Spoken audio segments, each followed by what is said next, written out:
in the mix, in the mix, in the mix. Let me tell you how it's going down. In the mix, in the mix, in the mix. Let me tell you how it's going down. In the mix, in the mix, it's a QOC thing. Mix. Let me tell you how it's going down. In the mix, in the mix, in the mix. Let me tell you how it's going down. We about to put you up on game. QOC, you gotta know the name. Keep it real, you know ain't nothing changed. Set the standard, staying in our lane. Yep, that's what you thought. Paying the cost, taking no loss, keeping you up on what's happening. And now that I got your attention, let me mention this. In the mix, in the mix, in the mix. Let me tell you how it's going down. In the mix, in the mix, in the mix. Let me tell you how it's going down. In the mix, in the mix, in the mix. Let me tell you how it's going down. In the mix, in the mix, in the mix. Let me tell you how it's going down.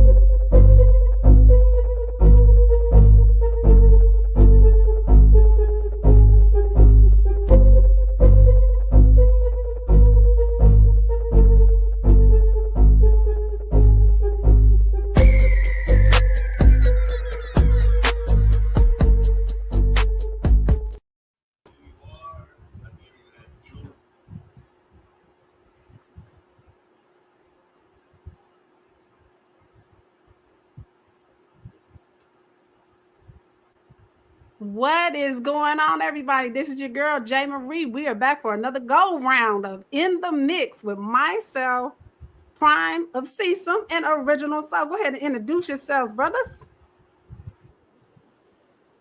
Peace, peace. It's your man, Old Soul, M4G Entertainment, M4G Radio, QOC Network. Let's go. Prime, Man, it's your boy Prime by Design.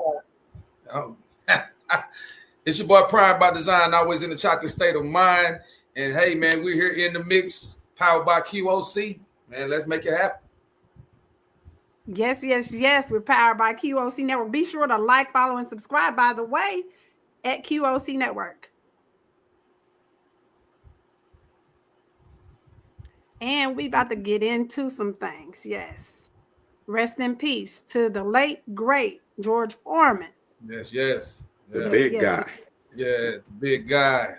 Big George. Grills, them 1-2s. Okay, I don't got that fist like he got at all. Not even the wrist. Two-time world champion.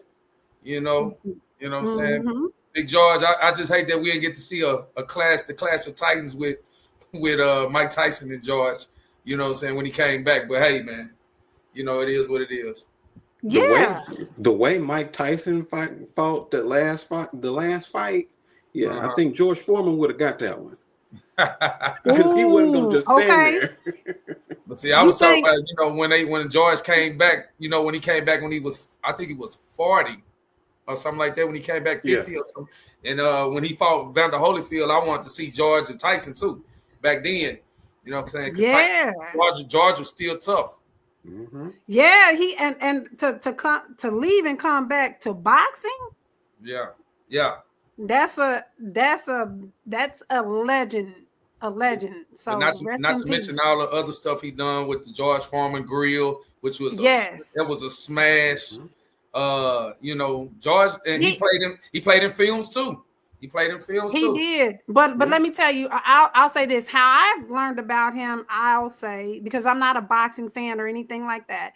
So I actually learned about him through the George Foreman grill. I started being like, "Who is this dude?" And I see him on these commercials, right? Then I started to get the history of who this guy was, and what struck me as odd is he named all his boys George Foreman. The 1, 2, 3, 4. I don't remember how many kids he had, but that struck me as interesting, and it made me dig into his life more. And that's how I ended up learning about who he was. And he was a pretty dope individual. Yeah, he was. Yeah, he was pretty king. dope. came out of Houston, Texas. Shout out to Houston. You know what I'm saying? Okay. Yeah. So yeah, man. Rest in peace, Big George. I didn't even know he was sick, man. I didn't know. I really didn't. Well, but I mean, shoot, all them blows to the body. Yeah. I think, does it shorten us? I don't know. I don't want to be a boxer, so I don't really have that intention to figure it out either. Yeah, and he was pretty private about his life, so he was. Yeah, and hey, you got the right to do that, but hey, it was a shocker for me. But they said he died around his family and he died peacefully, so I think that was. I want to say it felt like it was one of those natural causes, but I don't know. I'm sure it was. He was up in age. He was up in age 70. What, 76? What was it? 76, 77, I want to say. Yeah, so he's around that time. Yeah, I don't want to say around that time. No, because I know people who've lived past that age. But as an athlete, a professional boxer, he's lived through a lot of blows through life, literally, figuratively, and physically. So like you absolutely, say, he got his 3 scores, man. That's what we promised. He got his 3 scores. So yeah. So let's rest in peace to George Foreman, and we want to also say, it's a segue to some heavy. So 5 years ago, we know we lost a Dallas rapper on the scene, Mo3. Yeah. Okay. 5 years back, this is what, research wise and understanding the news of it all. 5 years back, we lost Mo3. So rest in peace to Mo3. We got to clear the air about some things. So I don't want to say clear the air because I can't say it's clear or not. It's not clear to me. But in terms of news stories, we got Yella Beezy in the news. Yella Beezy is a rapper out of Dallas as well. So apparently there's beef going on, and I definitely want the guys to chime in on this.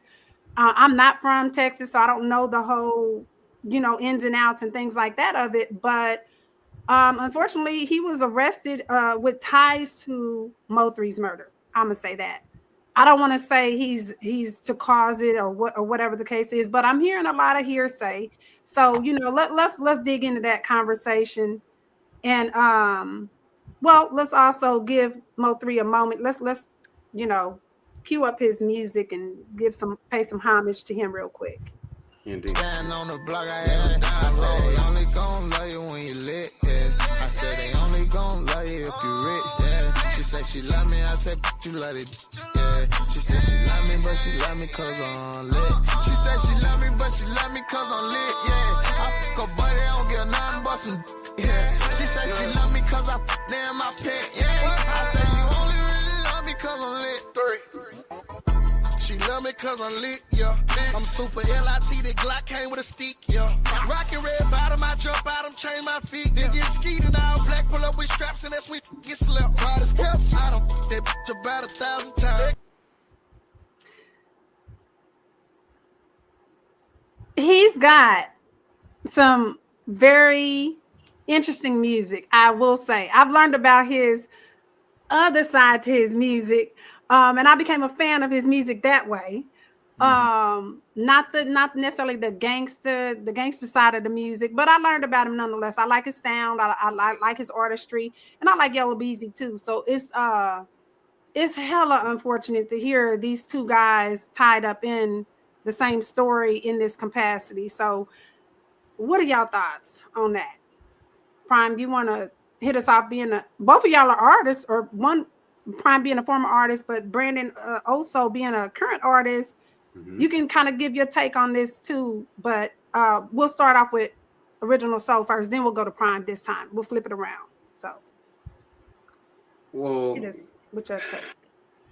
For me, with the whole Mo3 Yella Beezy thing, I think in terms of what's going on in the Dallas music scene itself, it seems to me like there's a lot of competition within each other. And when I say that, for me, I like to just entertain, right? The whole point of us being artists is that we want to be entertaining. When we turn everything into a competition of, okay, I'm best. Oh no, I'm the best.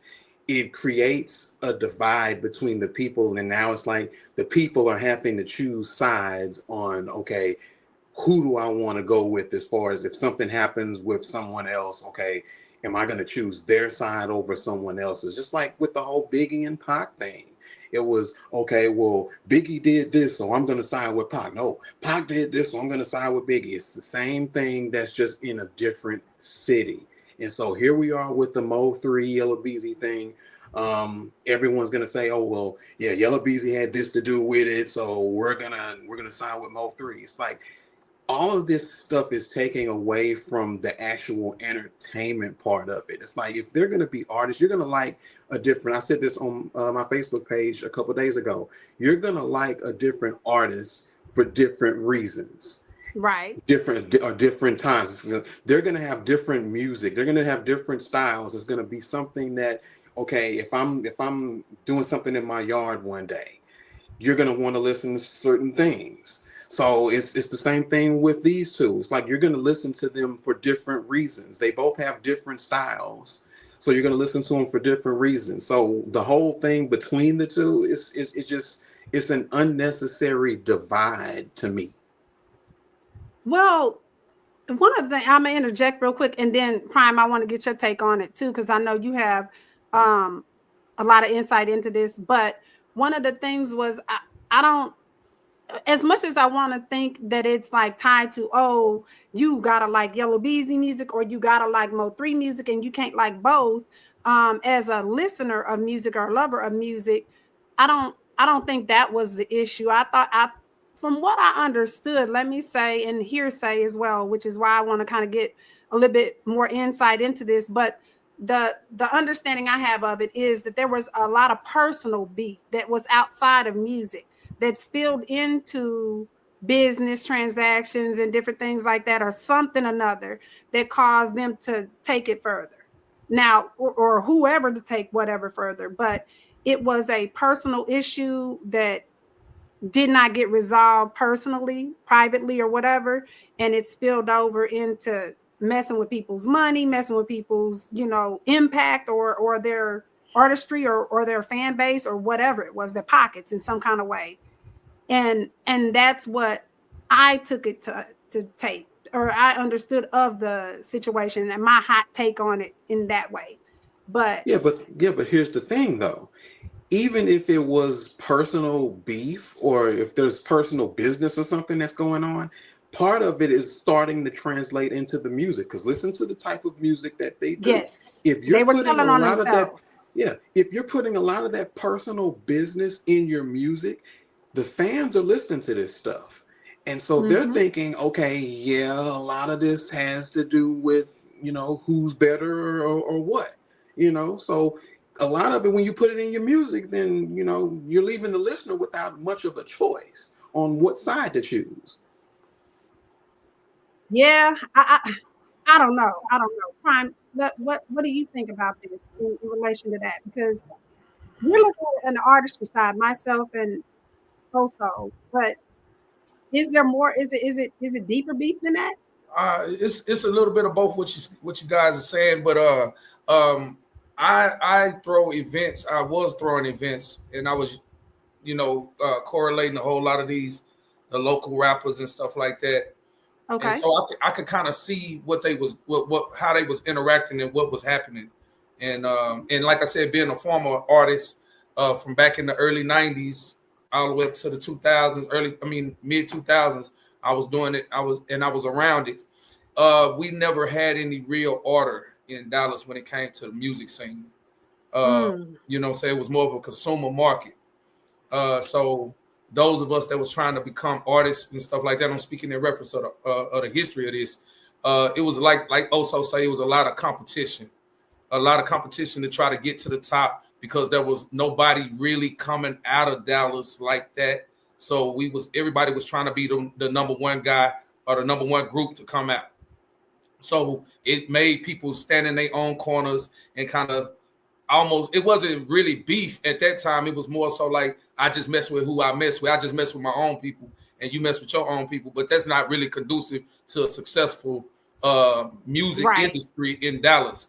So fast forward, and so that started with us, and then now you got the youngsters coming behind us with no order that we already didn't have. Now they stepping in and they coming in, and because by that time a lot of us had already kind of started moving out the way and stuff like that. They start coming in with this. It was the dance music first, so that and then the DJs wasn't playing the other music, so they was only playing the club stuff. So it kind of made us like, man, start backing out and we start doing different things. So it just we kind of vacated, and then the youngsters came in and stood and tried to take the reins, but they didn't understand what was happening before, so that they wouldn't bring it into the new.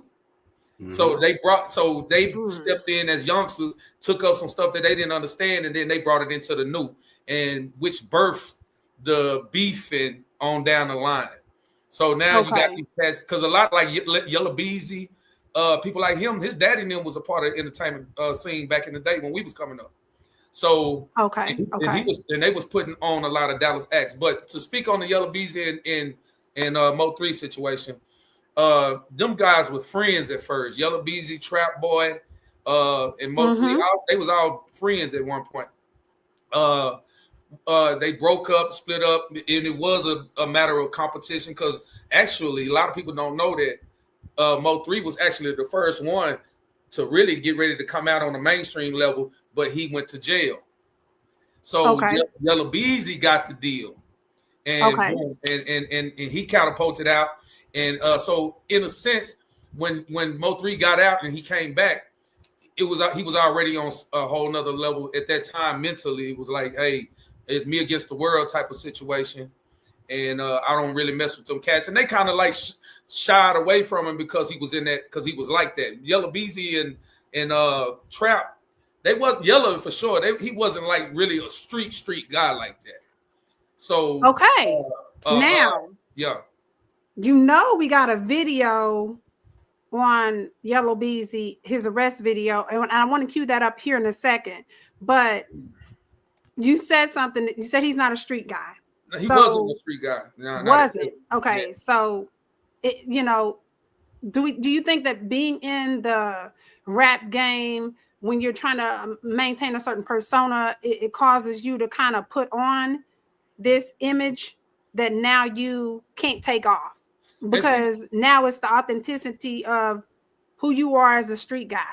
Before you got to, and then you got to understand. It's a good picture of them. Then you got to understand, it ain't the grown folks that's really getting manipulated by this music and kind of pushing these guys to be like, it's the kids, it's the youngsters, it's teenagers. So they the big homies to the teenagers. So they had to stay. It was almost like the teenagers was boosting them up because they was following them. You know what I'm saying? So, okay, clarify who you mean. You talking about Yella Beezy, Trap Boy Freddy, and Mo 3. Yeah, the teenagers are following them. Yeah, and they were the big. So they are the unks, they're the big homies. Yeah, and we got unks. Is that the categorization of us now? Well, no, we unks. We unks. I'm auntie. Yeah. We unks. So then the ones younger than us is big homies. Yeah, look, Yella Beezy and them, the big homies. They the big homies and the OG. They quote unquote OGs to the young cats. So So those cats looked up to them, so they made them feel like they had to keep this persona going. You know what I'm saying? That same thing with like Tupac and them, like he said. Same thing with Tupac. Tupac was the leader. Tupac was nothing like his persona, according to what I've researched. So we caught on to the trend of the thug life at that time, and it became an entity. So you can't just let that go. You got to use it. I really think that once you become a persona after so long, people know you for that, and they don't know you any other kind of way. So it's hard to shake that. So let's go ahead and cue up that arrest video of Yella Beezy and get into that. News stories tonight, starting with an update on a rapper gunned down on a highway 5 years ago. Dallas police now say Yella Beezy hired a hitman to kill his one-time friend turned rival, Mo 3. All I see is yellow, taping Beretta. I thought I ain't lacking, don't think that I'm mean. I hit up that rapper, you made him famous. Yeah, he barely made it, but we're not again. In the city, they talking, they know what I do. Louisville police say at 3:38 this morning, they got a 911 call from a driver saying he'd been shot multiple times by someone in another vehicle in the northbound lanes of the Sam Rayburn Tollway at FM 544. Police say 26-year-old DeAndre Conway was shot 3 times and was still conscious and breathing when he was transported to a nearby hospital. Conway told investigators he was out with friends and had dropped them off in Louisville and was on his way home when he was fired on. Police say more than a dozen rounds were fired into Conway's vehicle. Investigators are hoping businesses and or tollway cameras will lead them to the suspect. Everybody knows where the stand spot is. That's why when Mo 3 got out the car, the dude went around to the passenger side to try to get the gun out where they normally stash there. Normally if the police pull them over, they don't find this gun in the stash spot. They had a good stash spot. The took the gun out. A Dallas rapper was murdered outside of his car on I-35 near the Dallas Zoo. Hello, I'm Steve Eager. I'm Heather Hayes. It is a stark example of the city's struggle to control violent crime. Police say the victim, a hip-hop musician named Mo 3, was approached by the killer on I-35. Both men stopped their vehicles. The victim got out, took off, started running, but was shot several times on the highway. A bystander inside another vehicle was also hit. Police say that person did not suffer life-threatening injuries. This rapper is dead today after he was shot on I-35. 28-year-old Melvin Noble, also known as MO3, was shot on I-35 northbound near the Beckley-Zane curve. DPD says Noble was approached by a gunman a suspect who was driving a dark-colored vehicle. Noble apparently got out of his car and ran southbound when he was shot. Police also tell us that the gunman shot an innocent bystander as well. The suspect, who was armed with a firearm, began firing several rounds at the victim, striking him. In doing so, the suspect also struck an innocent bystander who was sitting in his vehicle. Well, Noble was taken to an area hospital where he was later pronounced dead, while the second victim's injuries are not life-threatening, we're told. Man, whoever got the freeway blocked out need to get y'all together, dog. God. Nick ain't on the freeway. Man, y'all got the freeway blocked off all the way on Pope, dog. They got going. Ooh. That was a lot. That was a lot. So, some history on this. Let me see. So, apparently, or I don't have any news articles, I'm going to say this, but word on the street is that Yellow had been shot by Mo 3 at some point in the history of all this, and that this was some sort of war. Okay. Mm-hmm. I'm gonna watch what I say on this because I'm cool on. I don't know nothing about nothing. I don't have a dog in nary fight. But what I will say is that it seems like it was a lot more going on between these two guys, these young men, along with Trap Boy Freddy and all that kind of stuff. So, well, see, it really started over Roy Lee. The violence started with comedian Roy Lee, because Roy Lee was going at Yella Beezy about him not being from Oak Cliff, and he was saying that in his music that he was from Oak Cliff. And Roy Lee was stunting on him on the stage a lot of times on these comedic platforms and saying that he wasn't from Oak Cliff. So one day they was in a spot together. I want to say it was a club, and supposedly he was talking down on Yella Beezy not being from Oak Cliff, and Yella Beezy and him, they got into an altercation. And later on it led to a shooting, and Roy Lee got shot. And in result of him getting shot, he didn't die initially. He eventually died from a blood clot later on. So Mo 3 gets into the mix with the violence, and that's when it's when it took off from there. Okay. Okay, and I had to pull up a news story to kind of get that background because I didn't know that piece of it. Okay, so dang man, but these boys was killing each other. It was that's a what lot I'm of saying. It's a yeah, lot going of back and forth. what's the word? No accountability. Right. Let's say it that way. No accountability happening here. It was a lot of back and forth. And then they was getting it, and that's what I don't understand about this music scene. I know you feel me, old soul, about this. Mm-hmm. When they're getting into music and they talk about what they did to each other. Mm-hmm. So they antagonize each other and they keep inflaming what's already inflamed. You know what I'm saying? And then eventually, somebody died. And then all of the people that love them, both sides, they hear this stuff and think this is supposed to be normal. Right. It's so weird. And rainwater is being investigated as well. I'm not sure what is that? Who is that? What Egypt is giving us notes in the chat, and I don't know what that's regarding. Should I say that out loud? Is that a segue? I'm gonna step on here real quick. Rainwater was and when Mo3 first got killed, he was being investigated as well because they were saying that he knew the whereabouts of Mo3. He was with another side piece. Let's go there. He was with a side piece when he got murdered. And they say Rainwater had some connections with that, with Roy Lee, with Mo3, and with Beezy.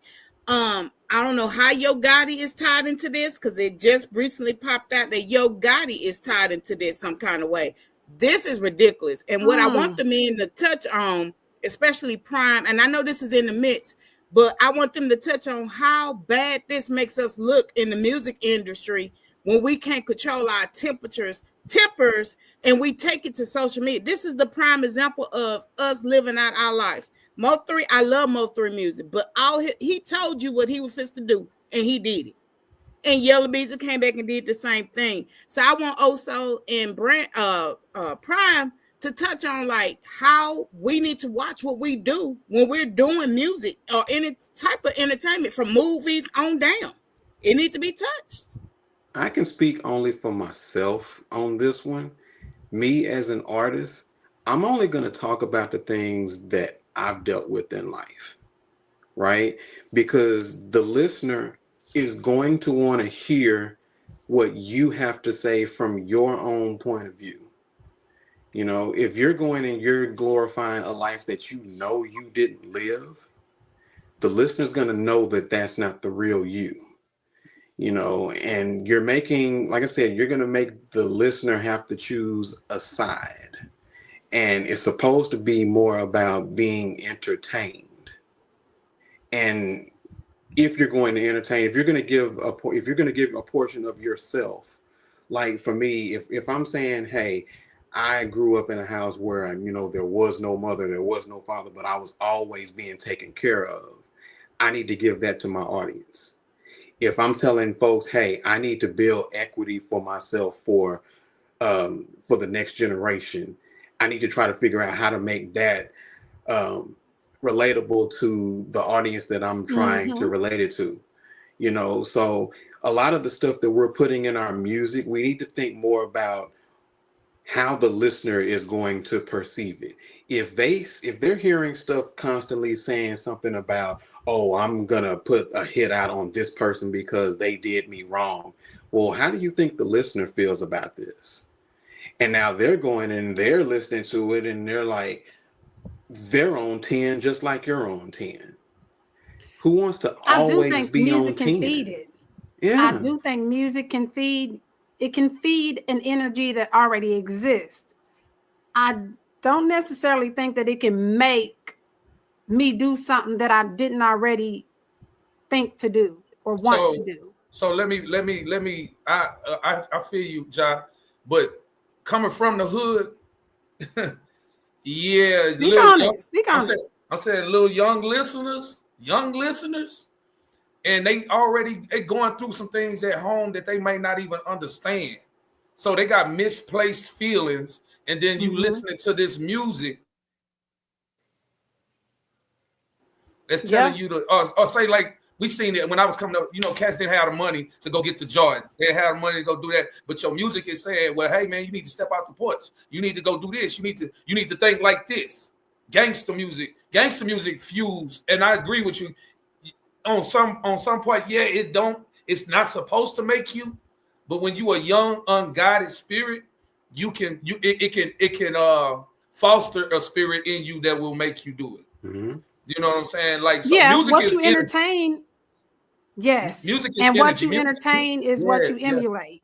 Yeah. So in Or your what you environment, can emulate. and then if your environment said too, in conjunction with a bad household, in conjunction with your environment, and then you add the music to it, man, you got a Molotov cocktail, man. You know what I'm saying? No, and that's what and that's what I want to say. I wanted to kind of clean up or clear up a little bit of what I meant. Meaning, like, if I'm not already thinking about or in that mindset of somebody's pissed me off, I'm ticked off or whatever, and I go listen to a highly, toxic, something about, some rap music about somebody going off somebody and all this other kind of stuff, then I'm feeding that emotion. But what I'm saying is, in an environment, like you said, these young men and women that are teenagers hearing this music, constantly entertaining these thoughts, now they're starting to form their life around this music and their ideologies around this music, but they're already in these environments where it's conducive to it. Like you said, it's a cocktail. It's a volatile cocktail. That tongue twister. But anyway, and it causes them to feed that negative energy as opposed to manufacturing it. And that's why I was saying, like, I'm not going to go run somebody off the highway and gun them down, for instance. If I'm listening to a song and I hear that, that's not my MO. So I'm not going to be like, oh, this is going to make me do it. But if I'm hot and I'm in my car and somebody just ran into me, ironically, and if I'm listening to that music, I might be triggered. Like in that moment, now it done triggered me. See, what we looking at it like from an adult standpoint. But I know. But when you a kid and you immersed in that type of a mud in your community, like right now, that's the reason why it's so much killing. I'm gonna tell you why, because the music say to the young kids that's getting guns at 15, 14, 16, it said, if you ain't got no bodies, then you ain't nobody. Ooh, that's what the music said. If you ain't got no bodies, then you ain't nobody. If you ain't out here going to take something, then you ain't nobody. That's what the music said. Yeah, I used to hear that. I used to hear that. Damn, I used to hear that a lot of times. And especially now today, in the drill music, see, this is what we got to understand. The drill music is a whole nother side of rap. Drill music is telling these youngsters to go get your guns, get out here and be a soldier, go take what's yours, and go take somebody's life. And I'm gonna tell you something like this, real talk. I got a customer, and he told me 6 years ago. He said, I asked him, I said, man, why y'all out here killing each other so much, man? You youngsters. He said, man, a lot of times these boys just want to know what it feels like to take a body, to take somebody. Wow. So that's what we're dealing with now. You know what I'm saying? So when your Mo3 was doing what he's doing, and these boys, it's a thrill now. It's a thrill to do it now. I used to hear that a lot of times in the call center. I had folks that would tell me, man, the only way you're gonna make it big, man, you know what you need to do? A guy told me this. He was like, in order for you to make it big, you gotta either get shot or go to jail. And I'm like, I don't want to go to jail. I just want to be entertained. Get shot. I like living, and because my folks always told me, if you go to jail, we ain't getting you out. Yeah. So why would I want to be there? Why would I want to express that to my people? See, the younger generation does not think. Well, okay, let me not make a generalization, because I have younger generation kids and I teach them to think differently. But I'll say a majority of the younger generation is not thinking cause and effect. They're thinking YOLO. You only live one life? You just said something, John. You said something a few minutes ago. accountability. Accountability is at a all-time low. So when and I see the Yella Beezy situation, but when you all-time low, mama is listening to this music with these kids, man. Mama listening to this music too. But yeah, Yella Beezy, $2 million bond. $2 million bond. This is where it's gonna lead you to. That's where it's gonna lead you. And this boy looked like a kid himself. This is where I'm not gonna get on the soapbox because this had me real world pissed off. And I'm trying to move along with everything. But as a parent, it is a thing. It's a balance of, it as an adult, this is entertainment. If I'm listening to too much of this kind of music, I'm going to feel this kind of way. And I don't want to feel this kind of way. I don't need to listen to this kind of music. We use music to set a tone. So if we're being honest, it does set a tone, but the kids. I have a song right now where it says, I don't want to be famous if it means I can't be myself. Yeah. But being yourself doesn't sell a lot of times in terms of what these young kids think, because being yourself means I am not like us. They're not like us. It's they not like us types. And there's not a lot of Kendrick Lamar types around here that's willing to put themselves in such a predicament to stand out and stand on what their belief system is versus going with the crowd. But even with them though, they beefing. Yeah, they was beefing. He used the beef to catapult him into another place as well. So we got to understand, like also doing conscious music. I like conscious music, but like that is not what they're promoting to the kids, which is the ones who's streaming this music. Yes, it's not us older folks. We pretty much gonna jam what we grew up on. We gonna jam, saying certain music. The kids is the ones that they promoting this stuff too.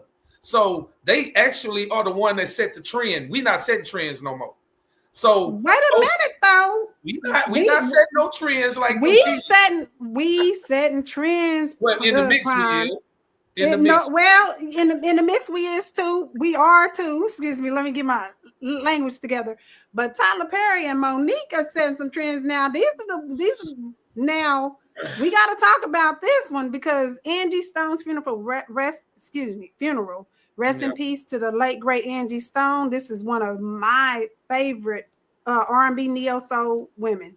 Man, beautiful soul, beautiful voice. Yeah, beautiful. Now we talked about beef. Now beef in the rap game. Now we got beef in TV and film, beef in music again. But so Tyler Perry spoke at Angie Stone's funeral. It was beautiful for a lot of people's opinions, but some people didn't have that opinion. But I do want to go into, we want to load up is it the speech at the funeral that he does? Do we have that loaded up? Y'all got to forgive me because I'm angry at the way she was treated. I did not know all the things that she was going through. Recently, I found out because I'm not on Instagram. I'm not being hooked and manipulated by an algorithm telling me what to think and how to feel. So I don't see everything. But to think that this woman was in the business for all of these years, and there's a difference between performing because you want to and performing because you have to. All of those years, all of those songs, all of that money that was owed to her, where is it? It's wrong. It is wrong. And I'm tired of seeing us struggle and go through things and work hard and not reap the benefits of what we were supposed to reap.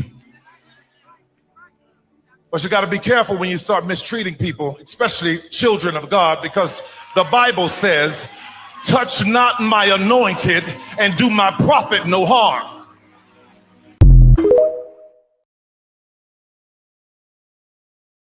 Well, ain't that the pot calling the kettle black? Or is it the just irony? There's a lot with that. First of all, him speaking, if we isolate that by itself, that was a beautiful speech. Very, very well said, very well spoken. Mm-hmm. But doesn't that sound like someone similar in another situation that was treated unfairly, unjustly, not paid properly, not given her just due? And Monique had a nice, long, lengthy letter to discuss her feelings about this man's video or this man's speech. The community is involved and they want to see how it's going to play out, because the community is saying, wait a minute, hold up, we don't know this sister to be no bullshit. We know she a loudmouth, we know she'll say some shit off the wall, but what we know about it is she true to her word. And all I would ask you is two questions. The first question is, did you not just say it was wrong? Did you not just say it was wrong, Tyler? To say she was difficult for not doing something that she was not contractually obligated to do? Did you not say that you would feel that that was wrong? Or am I missing something? I absolutely. Yeah. So I'm not saying it now. I will let all of this cool off when I get back out on the press tour to promote my next thing. I know it's going to come up. That is when I will talk about it. But no, not it's too hot. Ooh. So he was apologizing about it. He said, no, baby. After my tour, I'll talk about it. I'll apologize to you. So let's give a little bit of historical reference. So Hollywood blackballed Monique at some point, right? Mm-hmm. Tyler Perry, Oprah, and Lee Daniels what's the word? Supposedly, or whatever we want to say, had been involved in the wrongdoings to Monique. Netflix was canceled or something because of that, or she lost out on a deal because of that. She lost out on performances and shows and things like that because of that. She got into it with D.L. Hughley. She's been spazzing. We'll use the young kids' term, crashing out a lot. We see, but is this just? Did she call him out on his shit? What y'all think? So get it. So let me hear you, man. Oh man, it's so much to unpack. It's like, okay, we get it. We know that you're trying to stand up for making sure that people are, well, particularly women of color, are fairly compensated in the entertainment industry. We get it. Is he? Well, this is I'm saying this about Monique. Oh, okay, gotcha. I'm saying this about Monique. Where I get where it gets kind of jaded for me is, was this the right time to even bring it up? Because people are still hurting over the loss of Angie Stone.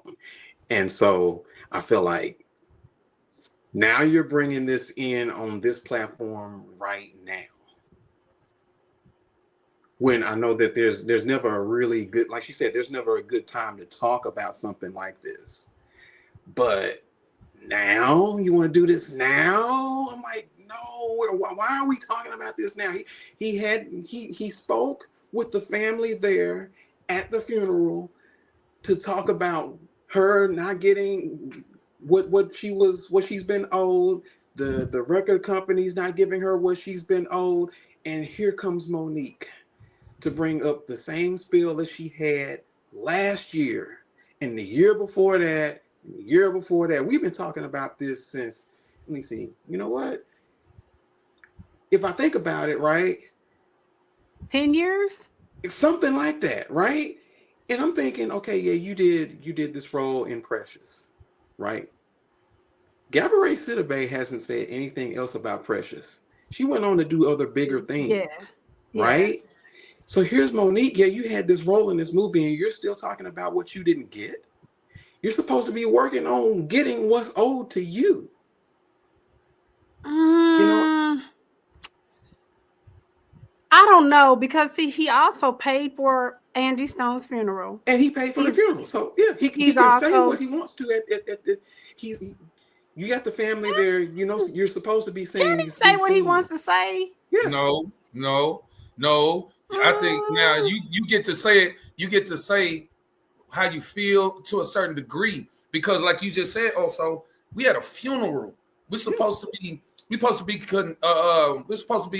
talking about this woman's life and her legacy and things like that, not airing out business right now. And that's where he messed up. He started he talking messed about up right business. there. I think that was supposed to be for after the funeral and with the family and you know, people in private. Right. It's not supposed to be at the funeral. You know what I'm Yeah. saying?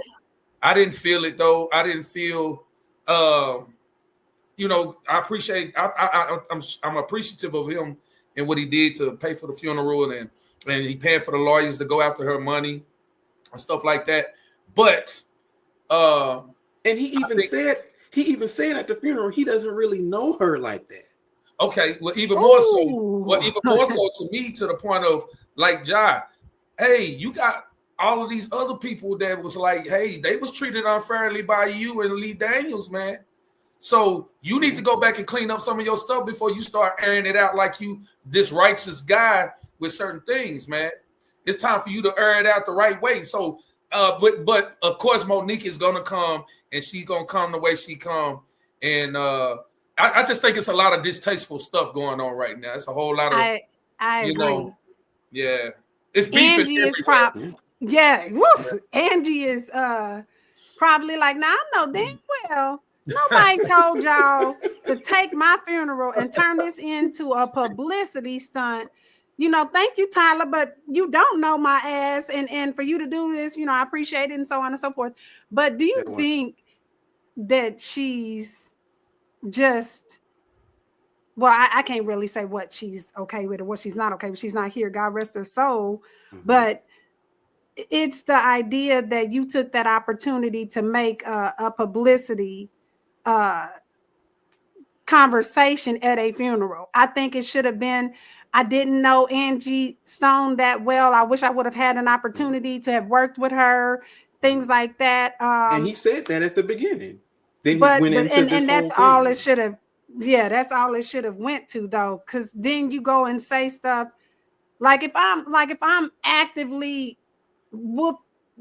I don't know, if I'm actively stealing from a bank and I'm over here teaching people like, y'all don't want to be, you know, stealing from banks, and it's wrong to be stealing from banks and this and that, but I got a whole money laundering scheme going on.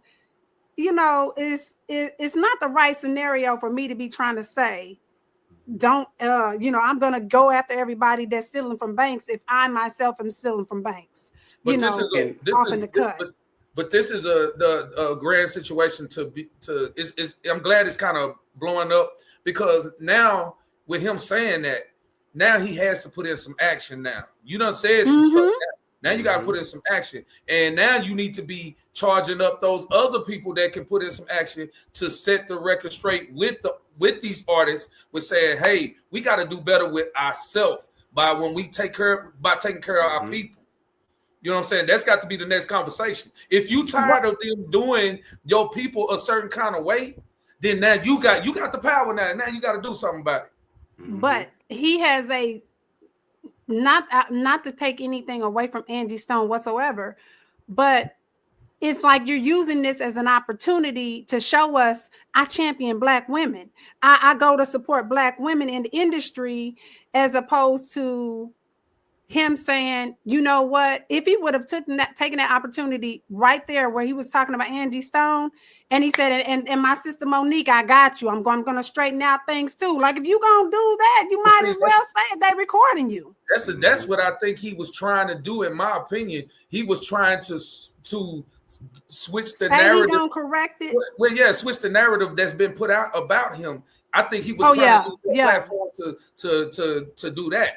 So you know, but I don't like the way he did it. I'm just gonna be honest. I don't like the way he did it, and to me, it's not sincere. But it's you not know sincere. what? But you know what? This is the reason why they tell folks, please limit your remarks to 2 minutes. That is the reason why they do it. So, is there? Well, okay. We know there's a double standard. We know there's literally, you know, we'll move past that. We do want to give time to one of another falling Dallas rappers, and GS Little Ronnie, or G Money Little Ronnie. And I apologize if I'm not pronouncing his stage name correctly, but this is Ronnie Sibley and his 5-year-old daughter Armani Sibley, and they were gunned down at a gas station. And this was while he was coming back into town. I don't even know if it was tied. We don't know what the certain scenario is, whether it was tied to some sort of beef, you know, kind of like the Mo3 situation. Was it tied to some sort of rat beef or some sort of violence in that way? Or was he a true innocent bystander? We don't know. It's very, very unfortunate, but it speaks to the gun violence pandemic or epidemic, whatever you want to call it, issue that we're having in our Black communities, and it speaks to also the music industry and whether or not, you know, we're handling our emotions accordingly, and we're doing what we need to do as musicians, as artists, and all that kind of thing. And Egypt is saying he won 40K, and the people were mad and got him. I'm not sure what 40K was tied to entirely, but does anybody have the understanding of the story? Okay, so this was related to a dice game he won money from, and they were going after him for that. That's what I heard. Well, they say also it was he did something. It was like he tricked him out to 40K too. So it was like it was like something like that too. But not just that. Lil Ronnie had already had run-ins with these people. They told him not to come to that side of the town and not to come to that car wash. And listening to his music. I just got up on his music maybe a few weeks ago when he died, and he was talking gangster stuff. He was doing the same, you know. So we just got through talking about that same thing with Mo3. We just got through saying that. It's basically the same stuff. It's basically the same stuff. It's rampant throughout the Black community right now in the music, and we got to get control of the narrative. That's what it is. We got to get control of the narrative and say, hey, we can't put this kind of stuff out no more, man. We got to challenge our radio stations to stop airing that stuff, because we got to have more. We got to have more artists willing to speak on things culturally, but to advance us in our music, and advance us in our understanding of things. Advances in and a great point, we want to highlight one of our own, Original Soul with M4G Entertainment. He's doing something that is pushing, Original Soul specifically is pushing conscious music. But we've got to get more and more artists doing this, because just like how you can saturate the market with negative violence and sexually explicit, overly, just all these different negative connotations of our community, we can do the same and flip it to talk about the positives and start pushing things like Black wealth, Black ownership, different things that have to do with community building in a creative way. We're all creatives in terms of the artists. You're creative. So find a creative way to push that shit. Like, that's just point blank, period. We have to find a way to make that be popular. And we can, in my opinion. And we can use these platforms like this to push music like Old Soul's music. And we got to start doing stuff to, because the mainstream radio, Clear Channel and stuff, like, they're going to play what's popping. Popular. You know what I'm saying? So, and then to me, in my opinion, we talk about boycotting and all that type of stuff, but that's the kind of stuff we got to start boycotting is the thug mentality. We got to start boycotting that, man. We got to stop. We got to start telling the radio stations we don't want to hear that.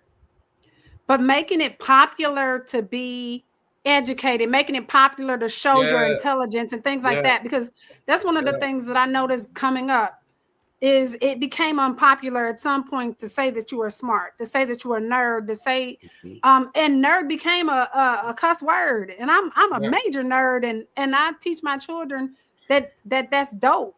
That's fly to be a nerd. It's fly to be educated. It's fly to be intelligent. It's not fly to be ignorant of your surroundings and your, history and all kind of different things. So I'm finna blow your mind. John, real quick. My son's 16 years old, and he told me maybe a few years ago, he was like, they got this term called you try hard.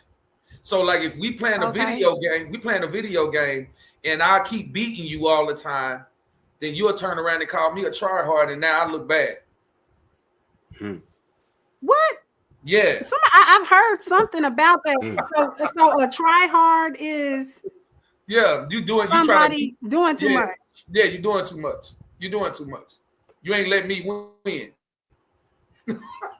How's that a try hard if I'm doing it naturally? You need to try harder.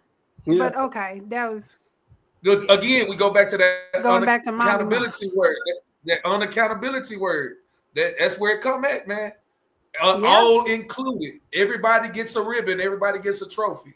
Like, man, that's not good. Participation. Yeah, that's not good. But that's another subject. Well, yeah, it is. Man. I'm trying to keep our time. I know we got other stuff to do. So we definitely want to just remind everybody to like, follow, and subscribe at QOC Network.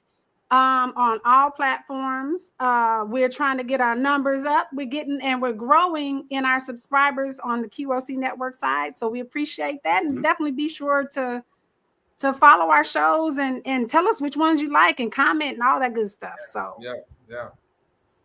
This is the memorial dedicated to the victims. It even has markers for people to write condolences.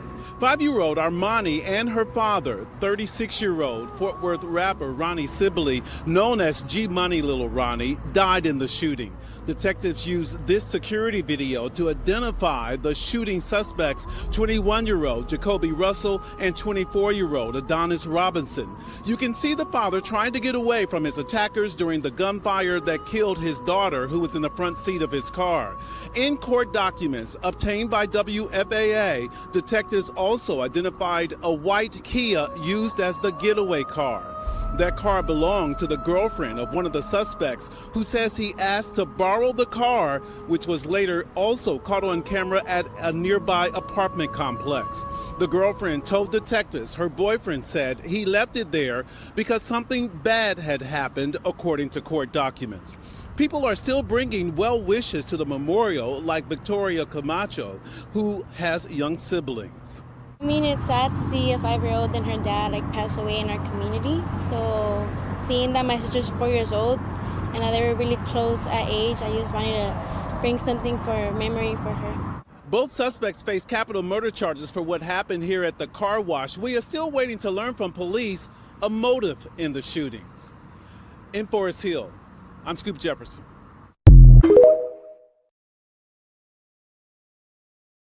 We just playing with them on this one, yeah.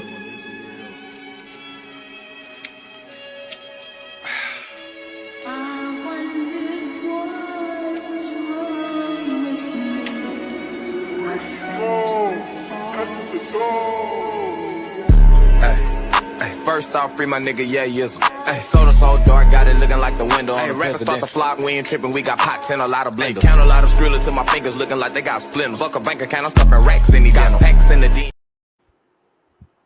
Man, God rest their souls for this tragic loss of G Money, Little Ronnie, and Armani, the baby girl. Man, his daughter.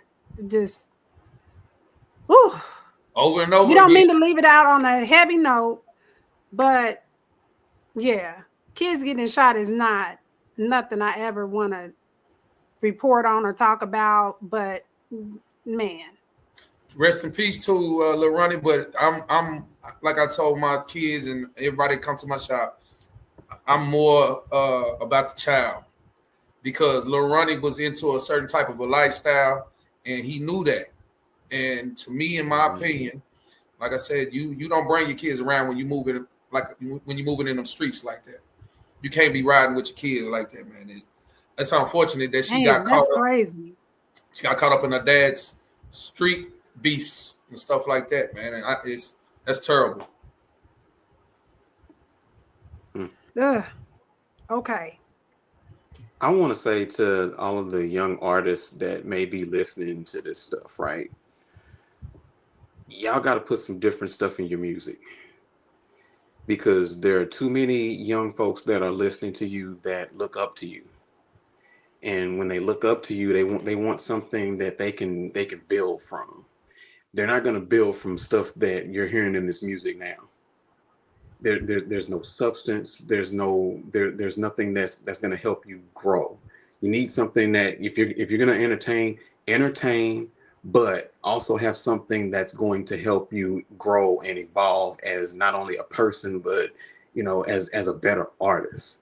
You also need to start trying to learn the history of what it is that the how can I say it, the first generation of hip hop MCs go get some of that history and find out how they did things and why they did things the way they did. Because if we keep going down this path, we're going to keep having shows like this.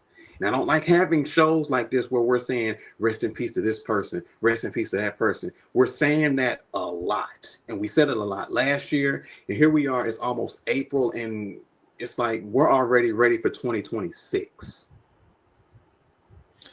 I'm gonna say to back up also with the music, these kids are it seems to be like they're soulless right now because it is popular to go to jail. It is popular to die. It is popular to get killed. So the dynamic of that is what has to change. That will eventually change the music, but right now it's popular to be a horrible person. Like we say, the kids are calling themselves savages. When we was coming up, we would never have called ourselves savages. Yeah, because we didn't act in that manner. We didn't act in that manner. There was structure somewhere. You would have got checked too. Either from everybody parents, in your family. Either from parents or from your neighbors. I had neighbors that if you didn't speak to them, those neighbors were going to go back to your parents and say, you know what, such and such didn't speak to me. Okay, I'll take care of it, and I got handled for that. You know what I see though? I see mama riding in the car listening to the same music. Same stuff. Yeah. My mom didn't listen to the same music I listened to. None of my partners, but I see mama and daddy listening to the same music. Mama and it's daddy. The little kids. It's the little kids, and I really like when my kids got to be teenagers and stuff like that. I listened to music that came on the radio. So yeah, you can say what you want to say about the radio. It is what it is. That's another story. There was, and that's popular, and that's a whole nother thing too. And then just to think about when they were younger and impressionable, and would hear all that, I was playing Kids Bop. I was trying to play stuff that was, safe. Because I don't want to put those thoughts and all that kind of stuff in their head. And even the Al Green and Isley Brothers, no, you can't listen to that in the car. It's going to give the wrong kind of, but the adults that we are, some of us adults, my age range and my peers, they're not thinking with that mindset of, I don't want to raise my children strict. They're looking at that like that's strict. And I was raised and I couldn't listen to this and that and da da da da. But we don't know the balance. It's either you want to be your kid's best friend or you want to be their moral enemy. And we got to figure out how to have a balance with accountability as parents, as well as giving some leeway to let them grow and let them learn and make their mistakes, but still have that middle ground with them. And I think that's where a lot of the kids are being lost because the parents don't have middle ground and understanding of stuff. I'm a father like this. I'm old school, and I'm not going to stop being old school because I know that old school rearing did something good for me. So my kids, if you in my car, I control my radio. That's my radio. You got the aux cord. Just to make a long story short, my kids listen to a lot of the stuff that I listen to, and it shocked me. One time my son got in the car and he was like, "Dad, can I get the aux this time?" I was like, say man, don't let everybody touch my It's advanced, right? He got my aux cord and he put it on, and he turned on some Earth, Wind, and Fire. And I was like, bro. But it was a proud moment because I knew that was a religion that came through me to him. Came from my mom, my uncles, to me, to him. And so like I said before, when mama is primarily 80% the household today. Yeah. She's rearing what we're seeing and what we keep saying rest in peace to. And she don't understand it. And dad, by him not being there, and then maybe some of these dads might be in these kids' life, but they still trying to live the street life. You know what I'm saying? Like these 40s, these cats in these 40s, some of them in their 50s, they still trying to live their street life. And these kids are impressionable and they looking at this stuff. Yeah. So we got a cultural correction that we got to deal with. Absolutely. Well, okay. This was a heavy show. It's a little overwhelming. It's a little heavy, but we wanted to talk about what is trending in our culture and what is trending in music. And unfortunately, it is death. It is a lot of senseless violence right now. But we wanted to talk about it in a helpful way, hopefully a helpful way, and not just glorifying anything, because that's not what we're here for. Right. But on behalf of everybody here at QOC, I'm Jay Marie. And I'm Prime. And I am Old Soul. And we are in the mix. Peace.